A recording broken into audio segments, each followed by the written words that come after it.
l'enregistrement pour pouvoir le mettre après sur le YouTube, c'est fait. Bien, alors bonsoir tout le monde. Et comme dit, on se retrouve après une petite interruption à cause des Chagim, c'était un peu compliqué de se retrouver. Maintenant, on est pour la paracha, on a deux parachas cette semaine, Acharemot, Kedoshim. Je vais surtout parler de la paracha de Kedoshim. Cette paracha commence Vaidaber Adonai el Moshe lemor, Daber el kol hadad bnei Israël v'amarta alehem Kedoshim tiyu ki kadosh ani Adonai Elohechem.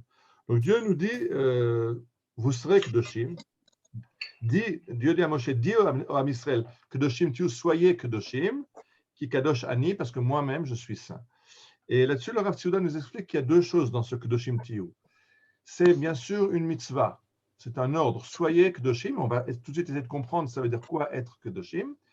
Mais le Rav Tzouda disait il y a aussi quelque chose qui est une promesse là-dedans. Kedoshim tiyu. Vous serez Kedoshim parce que moi je vous le garantis. Donc on sait qu'Akadosh Baruch Hu nous propose d'être Kedoshim, ça c'est un, et il nous garantit qu'on le sera. On est Am Kadosh. Mais il demande aussi un effort de notre part de mériter, d'approfondir cette Kedusha. Et tout de suite, Rashi nous explique sur la verset. Juste un instant, je vais fermer les micros parce qu'il y a du bruit. Voilà. Rashi nous explique que Kedoshim tiyu, et d'abord ben Israël, d'abord el kol ben Israël parle à tous les ben Israël. Rashi nous dit, melamed shenemra parashazu behakel, mipnei sherov gufei Torah tluin ba. De là, on apprend du fait qu'il faut parler à tous les enfants d'Israël que cette paracha a été dite à Hakel. Hakel, c'est ce rassemblement qu'on fait tous les 7 ans à la fin de l'année de Shemitah, où tout Am Israël se rencontre au Beth Amikdash et le roi lit la Torah devant le peuple. Alors, il faut lire ça parce qu'il y a des gouffées Torah. La plupart des choses importantes de la Torah sont dans cette paracha de Vayakhel. Et Rashi tout de suite continue. Kedoshim tiyu, comment être Kedoshim? Que signifie être Kadosh? Purushim tiyu mina harayot ou mina avera. Écartez-vous des harayot, les mariages interdits, ce domaine-là qui peut entacher la Kedusha de Am Israël, leur faire attention dans les conduites, dans ces conduites des rapports intimes. C'est ça qui peut créer ou écarter la Kedusha du Am Israël.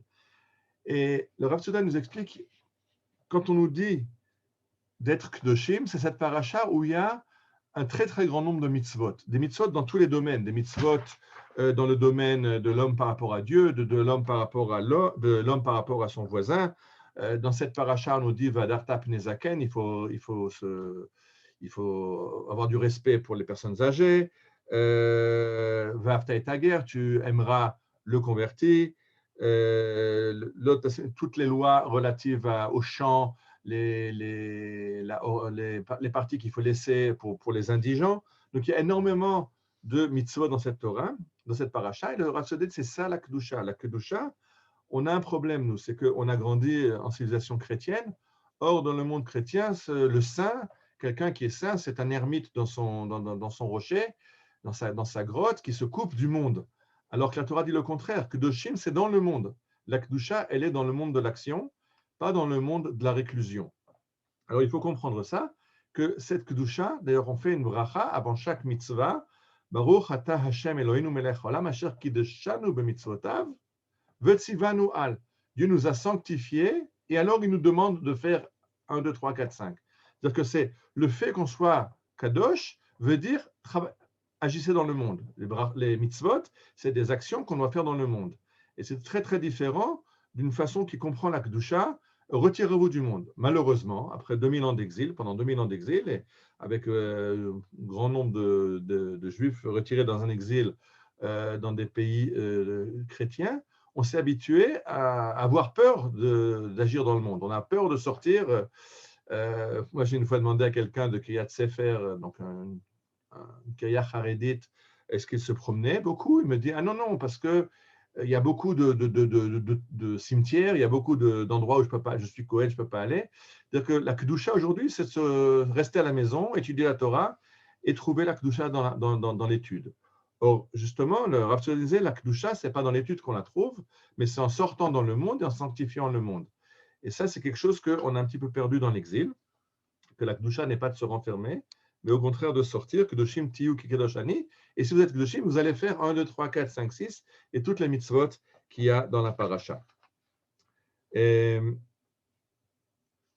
Alors, il y a effectivement un problème, c'est qu'on risque de tomber dans des erreurs, de perdre cette Kedusha, et c'est pour ça que dit le Rav Tsouda, il n'y a pas besoin d'avoir peur, parce qu'Akadosh Baruch Hu nous a promis que Kedoshim Tiyu, c'est aussi une promesse de Dieu qu'on sera Kedoshim. Il nous aidera à garder cette sainteté. On a une bonne base de départ, et avec cette base de départ, on peut rentrer dans le monde et travailler dans le monde. Quelque chose qu'on a des fois oublié, et dans cette paracha, en plus de toutes les mitzvot que j'ai citées, qui sont dans les rapports avec Dieu, dans les, faites le Shabbat, il y a comme ça encore d'autres mitzvot, n'allez pas consulter des augures ou des devins, ça c'est les mitzvot Ben Adam Lamakom, entre l'homme et Dieu. J'ai dit il y a les mitzvot entre l'homme et son copain, son voisin, tu aimeras ton prochain comme toi-même, tu aimeras le guerre, le converti. Mais en plus de ces mitzvot, il y a, après, toute la fin de la paracha est consacrée au mariage interdit par la Torah. Parce que, effectivement, comme l'avait dit Rashi au départ, je l'avais amené, que de Shim Tiyu Hevu Purushim Min Ha'arayot. Un des grands pôles de cette Kedusha, c'est de faire attention dans tout ce qui est les rapports entre un homme et une femme. Et ça, c'est un grand problème aujourd'hui dans le monde moderne, où toute la notion de tsniout, je ne sais pas traduire en français tsniout, parce qu'on traduit souvent par pudeur, mais pudeur, c'est un des points de la tsniout. Tsniout, c'est toute une façon de se conduire dans le monde de façon non extravagante, pas introvertie, c'est pas obligé de se cacher à la maison, mais les rapports normaux dans une société. Or, dans le monde moderne, on a tout foutu en l'air. C'est-à-dire qu'à partir de l'éducation mixte et après en mettant les publicités avec moins il y a de vêtements sur une femme et plus ça vend des produits, de permettre après le mariage pour tous et pour toutes et tout est confondu, ça c'est la base même qui exclut la Kedusha. C'est-à-dire que cette paracha qui nous parle de Kedusha et qui nous parle de beaucoup de mitzvot, parce que comme j'ai dit, Kedusha c'est d'agir dans le monde, pas de se retirer du monde, mais d'agir dans le monde. Un des points où ça doit se localiser, c'est ce qu'on appelle la tsniout en hébreu, et qui est justement dans ce domaine entre les hommes et les femmes, de garder des rapports comme la Torah le souhaite. Et je dis malheureusement, c'est très très dur dans le monde moderne. Ça a même déteint sur le monde religieux et même ultra-orthodoxe en Israël, Haredi. Aujourd'hui, les critères de tsniout, c'est surtout limité à la longueur des manches et la longueur de la jupe. Si tu as la longueur de la jupe qui est bonne, la longueur des manches qui est bonne, tu es dans la tsniout. On ne parle pas d'un maquillage outrancier ou d'une perruque entièrement recherchée. C'est-à-dire qu'on est resté sur des principes très, très limités de ce que la Torah nous demande. La Torah nous demande une conduite qui est une conduite de Kedusha et elle nous dit vous en êtes capable. Vous en êtes capable parce que je vous ai donné à la base cette possibilité d'être Am Kadosh et de vivre de cette façon-là dans le monde, de changer le monde et d'en faire un monde meilleur. Voilà. Si je veux résumer, je dis c'est un des points que le Rav Tzioda traite dans son commentaire sur la paracha. Mais je pense que comme c'est justement un domaine qui est très, très attaqué dans le monde moderne, cette sniout et ces harayot, aujourd'hui, tout le monde peut se marier avec tout le monde. Dans la Torah dit non, il y a des règles très strictes. Qui se marie avec qui, et même dans le mariage, comment on se conduit l'un avec l'autre et dans la sniout, c'est dans cette paracha la conclusion. C'est-à-dire que la paracha commence par Kedoshim Tiyu. Elle nous explique que Kedoshim Tiyu, c'est vous allez faire plein de choses qui vont faire la Kedusha.